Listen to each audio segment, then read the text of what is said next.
Bonjour, aujourd'hui nous allons parler du tube pitot, qui est une sonde qui sert à connaître la vitesse d'un avion, d'une Formule 1, ou encore le débit à l'intérieur d'un tuyau.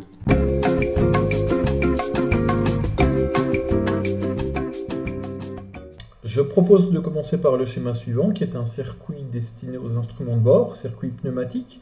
Donc vous avez à gauche l'airspeed indicator, qui indique la vitesse de l'avion. Une autre vitesse, c'est la vitesse verticale de l'avion. Et puis enfin l'altimètre.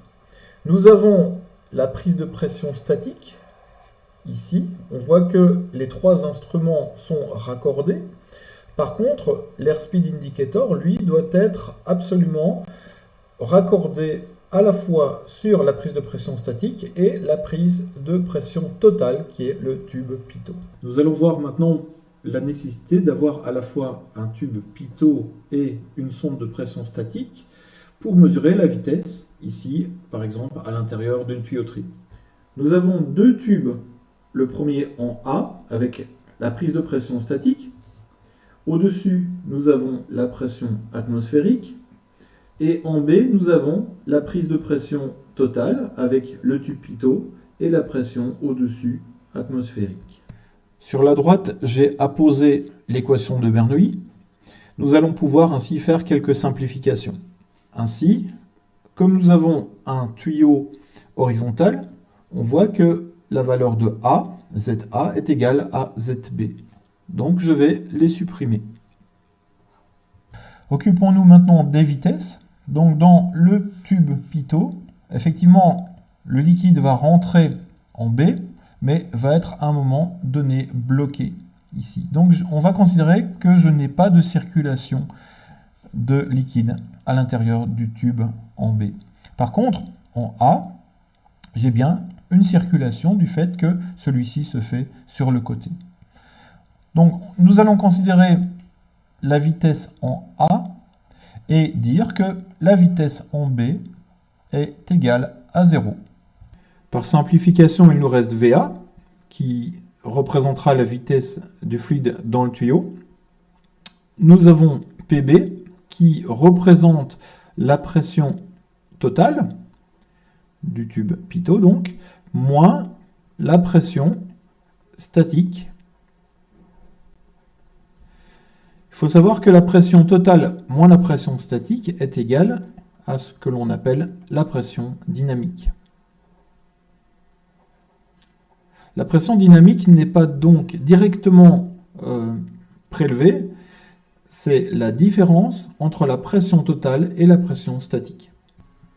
Le but final était quand même de connaître la vitesse en A, donc on va reprendre la différence de pression que l'on a entre B et A.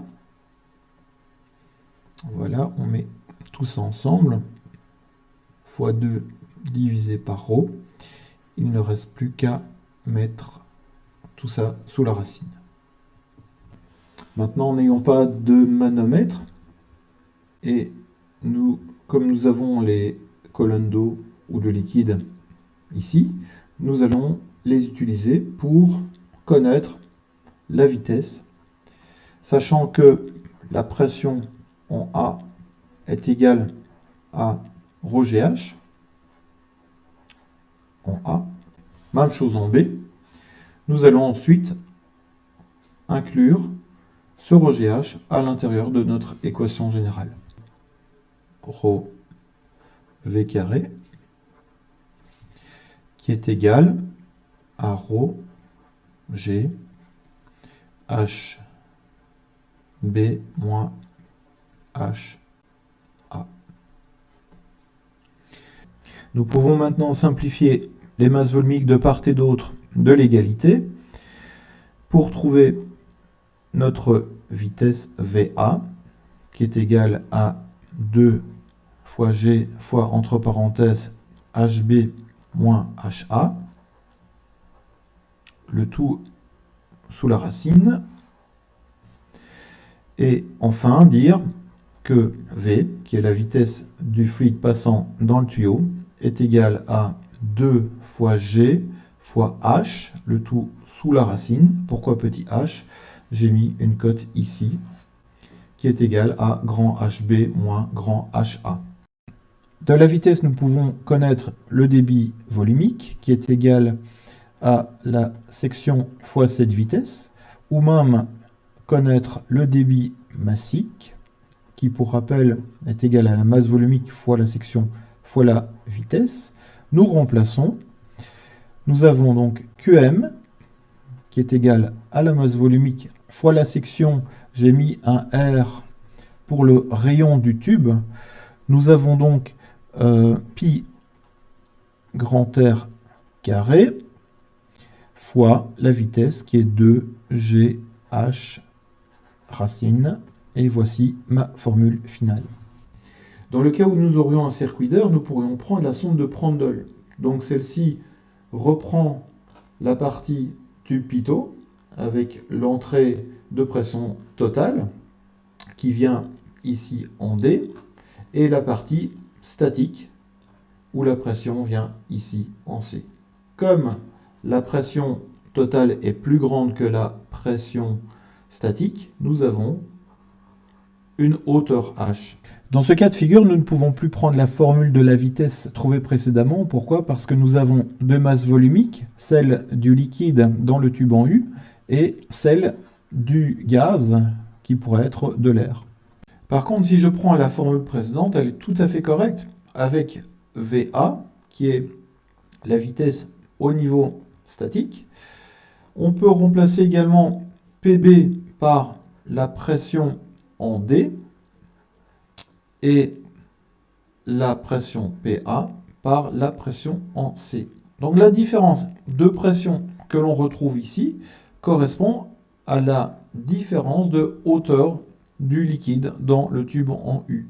Donc il peut être remplacé par ρ2, c'est-à-dire la masse volumique du liquide dans le tube en U, fois G fois H. De l'autre côté, on se retrouve avec un demi, ρ1, ρ de l'air, fois la vitesse en A carré.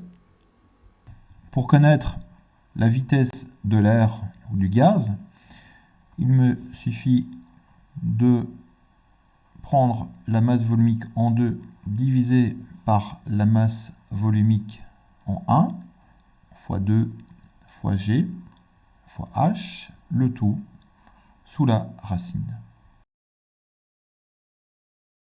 Voilà, j'espère que le tube pitot aura moins de secrets pour vous. Bonne étude et à plus tard.